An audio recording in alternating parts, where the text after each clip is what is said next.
Hi people, I'm going to do another perfume review tonight. This is a rather nostalgic perfume for me because it was only the second one I purchased when I was a teenager, right? When I first fell in love with collecting fragrances, right? And tonight I'm going to review this little baby here. This is recognizable to many collectors, right, as the Niki the Phalle. I hope I pronounced it correctly, right? So Niki the Phalle was a artist, a French artist, who had a bit of a dark past. She was actually abuse victim, right? I believe her father or someone abused her, and she spent the rest of her life um, indulging in art, right, as a refuge from her past and also as an outlet for her creativity.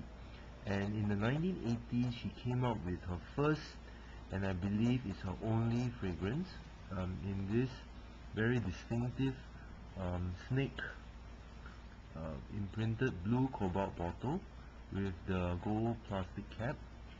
Right, I bought this in a 30 ml size when I was 15, I believe, because I just fell in love with this design, right? The colorful snakes. And I kept it in a drawer in my room for a very long time.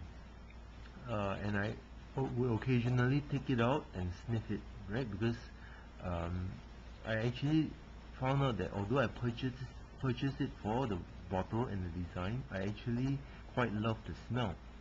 And when I purchased these two bottles recently, right, 4 ml size I believe, on eBay, and I twisted the cap and put my nose to it, it was exactly the same smell that I remembered when I was 15, right? So it really brought me back 20 years or so.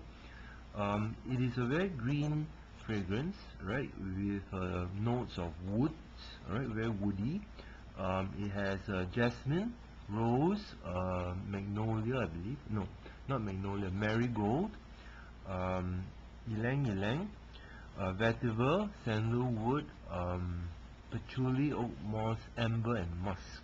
Right now, most of these vintage bottles are rather old, at least 15 to 20 years old, if not older.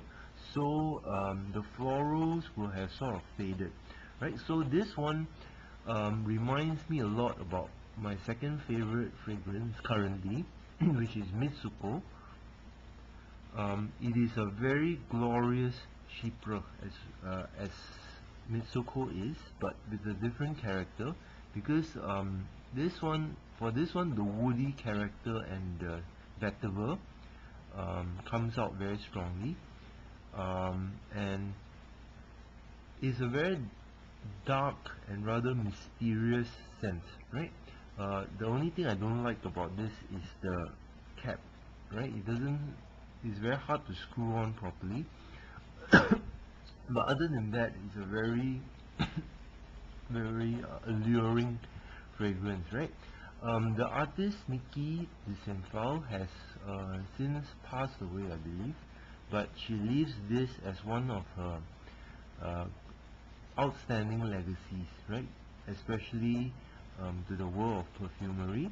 And I believe that because the floral notes fade a little bit when they are quite old, so the vintage Niki the Phalle is quite suitable for guys, right? So guys, if you have a chance to buy this, try it out. It's a very fresh, green, and yet mysterious kind of fragrance. I think it is as suitable for guys as it is for girls. In other words, genderless or unisex. So try it out, right? And that's all I have for you. Thank you for watching.